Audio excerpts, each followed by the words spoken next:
लिखा है यहोवा की स्तुति करो, यहोवा का धन्यवाद करो, क्योंकि वो भला है और उसकी करुणा सदा की है।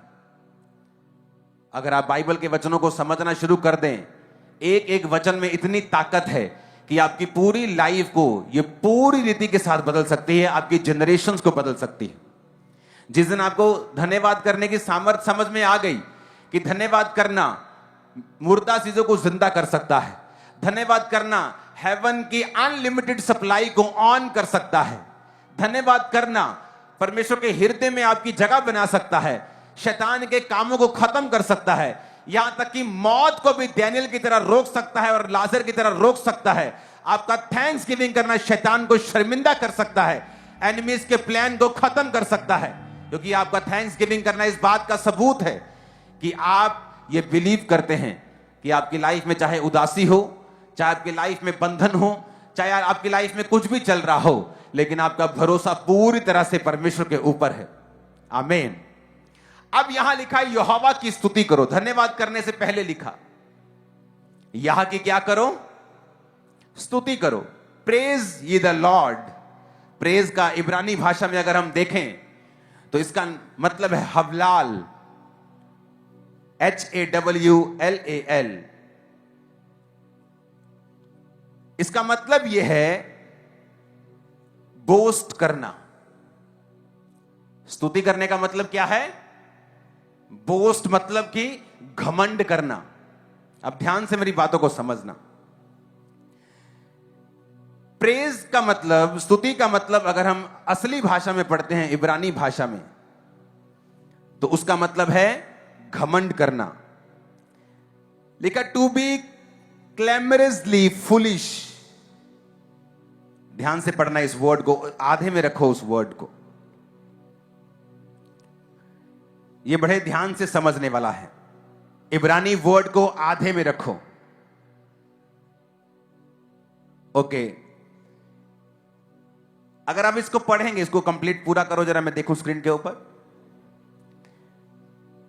To shine hence to make a show, to boast, glamorously foolish, to rave. Glamorous का मतलब है, अगर आप उसे गूगल पे सर्च करेंगे तो लिखा है making a loud and confused noise.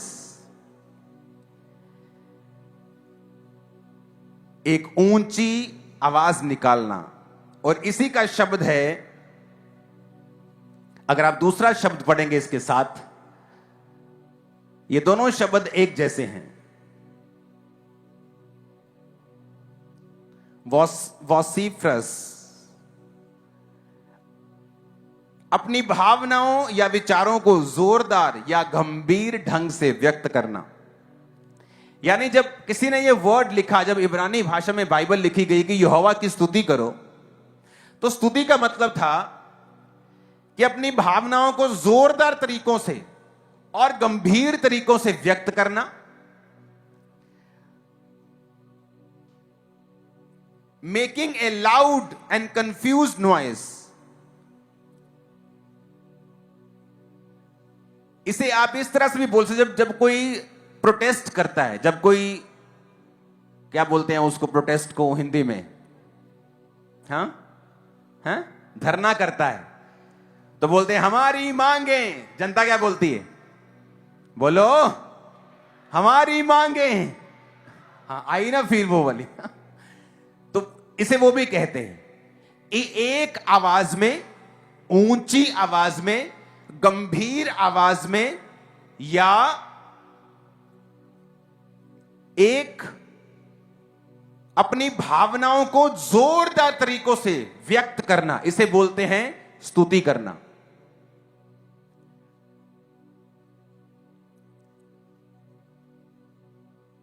आप बोलते हैं ना, मैं, यूथ बोलते हैं मैं रेव पार्टी में जा रहा हूं। इसमें रेव वर्ड भी है। इस वर्ड को देखेंगे, इस हवलाल वर्ड को, अगर आप इसको आगे पढ़ेंगे, to foolish, to rave. Rave, youth बोलते हैं मैं रेव पार्टी में जा रहा हूं। रेव पार्टी क्या होती है, उसके वर्ड को हम पढ़ेंगे अपनी स्क्रीन के ऊपर। रेव पार्टी का मतलब है कि ऐसी डांस पार्टी जहां पर फास्ट पेस हो, कि जहां पर बहुत तेज तेज लोग थिरकते हो, लोग तेज तेज डांस करते हो, उसे रेव पार्टी बोलते हैं। क्या रेव एक अच्छा वर्ड है? अगर बाइबल में से भजन संहिता 106 स्तुति के लिए इब्रानी भाषा के मतलब के लिए यूज किया गया, तो उसमें लिखा है, इसका अगला वर्ड पढ़ेंगे, is rave a positive word? क्या यह अच्छा वर्ड है? रेव का मतलब है to praise something very much. कहता है किसी की प्रेज बहुत ज्यादा कर देना। घमंड किसको बोलते हैं? ओ देख लांगे, कर लांगे, चिंता ना कर तू है। बाइबल कहती यहोवा का पर घमंड करो। स्तुति का मतलब क्या है? सिर्फ गाना नहीं। अगर आज आप स्तुति का मतलब समझ जाएंगे, उसके आगे है धन्यवाद करो। पहले स्तुति करो। स्तुति का मतलब क्या? To praise something very much. गंभीर स्वर से, ऊंचे स्वर से अपनी भावनाओं को व्यक्त करना। और इब्रानी भाषा में इसका मतलब यह भी निकलता है फुलिश तरीकों से, मूर्खतापूर्वक तरीकों से भी। अगर आप एक रियल वर्शिपर को देखना चाहते हैं, आप जब चर्च में कोई रियल तरीके से वर्शिप करता है, कई बार वो आपको मूर्ख लगेगा।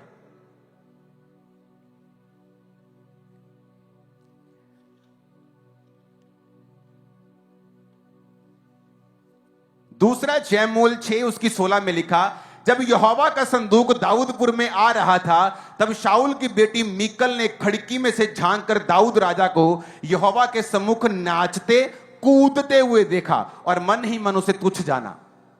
वो राजकुमारी थी, राजे की बेटी थी, शुरू से राजाओं के घराने की तरह बड़े सोफिस्टिकेटेड तरीके से, बड़े मैनर पूर्वक तरीकों से बड़ी पली थी। लेकिन वचन कहता है कि जब उसने खिड़की में से देखा तो दाऊद कूद रहा था, नाच रहा था, फांद रहा था, जैसे बच्चे नाचते हैं। और बाइबल में कहीं जगह यह भी लिखा है जैसे कंजरियां नाचती हैं, कि पूरी तरह से झूम रहा था। उसके कपड़े भी कई जगह बाइबल कहती है उसका तन उघड़ रहा था, कपड़े ऊपर हो रहे थे। तो उसने देखा तो मन ही मन लिखा, उसने दाऊद को तुच्छ जाना। लेकिन क्या दाऊद सही कर रहा था कि गलत कर रहा था? आप जानते हैं एक बात को, एक जनाब, कि क्यों आज चर्चिस में पवित्र आत्मा काम नहीं करता। मैं आपको बताता हूं क्यों नहीं करता। आप चर्च में कैसे वर्शिप करना चाहते हैं? आपके कपड़े सीधे हों, ऐसे पूरे।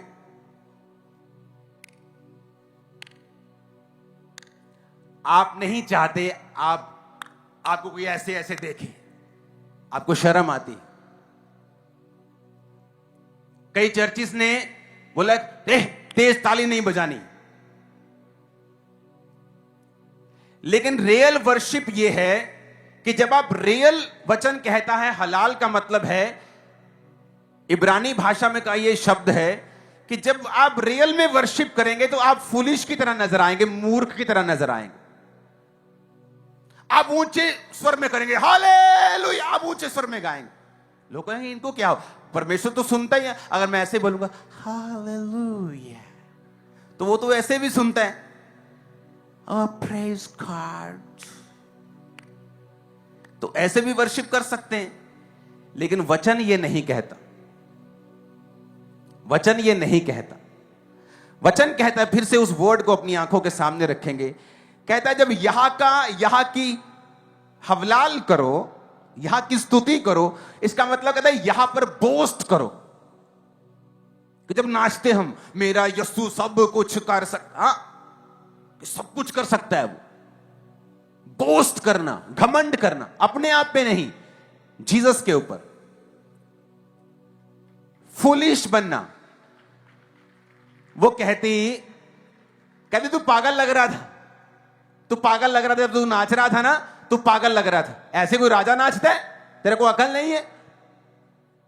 लेकिन अगर आप हिस्ट्री में देखें, इतिहास देखें इजराइल का, तो दाऊद आपको ऐसा राजा मिलेगा जिसको उसकी तमाम उम्र किसी के बाप में, किसी की मां में हिम्मत नहीं थी उसको कुर्सी पर से हटा सके। किसी में हिम्मत नहीं थी। कोई मिस्री, कोई रोमी, कोई आ जाए, कोई जो भी था उसके जमाने में, जो भी उसका एडवर्सरी था, पलिश्ती हो कोई हो, आप पढ़ लेना क्या था। किसी में हिम्मत नहीं थी दाऊद को कुर्सी से उठा सके, क्योंकि वो ऊंचा उसे किसने किया था? यहोवा ने। क्यों? क्योंकि वो यहोवा के सामने जब स्तुति करता था तो बच्चों की तरह ऊंची आवाज में, रेव का मतलब है to praise something very much, कि जब आप रेव पार्ट में जाते हैं वो इलेक्ट्रॉनिक गिटार के साथ ड्रंग ड्रंग ड्रंग पूरा झूम लेते हैं। अगर यूथ अपनी पार्टी में संसारिक चीजों के साथ ऐसा कर सकता है तो चर्च में क्या बीमारी है कि आप आप नहीं कर सकते? जब शुरू में खामरा कलीसिया ने इस तरह की वर्शिप की तो हमारा विरोध हुआ। यह कैसी वर्शिप है, यह कैसा नाचना है, ये तो शैतानी है। लेकिन उनको मतलब समझ नहीं है कि बाइबल में एक्चुअल डीप मतलब रियल बाइबल टीचिंग क्या है। जब आप रियल बाइबल में जाते हैं, डीप जाते हैं, आपको वर्शिप का मतलब समझ आता है। फिर से पढ़ेंगे उस वर्ड को, आधे में रखेंगे। कहता है यहां की स्तुति करो, हलाल, to shine, hence to make a show, to boast, boast करना, क्लेमरसली फुलिश, कि ऊंची आवाज में ऐसा व्यक्त करना, गंभीर भाषा में ऊंची आवाज में, कि मूर्खता ही, ऐसा लगता है कि तुम मूर्ख हो, कि ये कैसे वर्शिप कर रहा है, ये तो लड़का है, ये तो बंदा है, ये क्या कर रहा है, ये गर्दन हिल रही है, हाथ हिल रहे हैं, ये डांस कर रहा है, ये क्या कर रहा है? मूर्ख है। वो रियल वर्शिपर है, तुम मूर्ख हो। वो रियल वर्शिपर है, तुम्हें मालूम नहीं। अगर तुम इतने सोफिस्टिकेटेड हो, अगर तुम्हें इतनी इज्जत का ख्याल है और तुम इतनी मैं में घुमे हुए हो कि तुम सिर्फ ताली बजा सकते हो, और तुम्हें इतना कॉन्शियस है कि तुम्हें कोई देख ना ले, लोग क्या कहेंगे, इसका मतलब अभी तक तुम वर्शिपर नहीं हो। और वचन ये कहता है, पौलुस और सिलास ने जब वर्शिप की तो बंधन टूट गए। हाथ पैर में कील ठोके हुए थे, बंधन में थे, लेकिन वचन कहता है उन्होंने वर्शिप की और परमेश्वर ने दूतों को भेजा। पहले दूत आए, बंधन टूटे, फिर वर्शिप की, ऐसा नहीं लिखा। क्योंकि वचन कहता है तेरे विश्वास ने तुझे क्या किया? पहले वर्शिप की। हाथ पैर को कील ठोका हुआ है, ए दोबारा यीशु का नाम लिया, मार देंगे, को गाड़ दो इनको। बाइबल कहती कपड़े फटे हुए, कील गड़े हुए, दूसरे कैदी देख रहे हैं क्या हो रहा है, और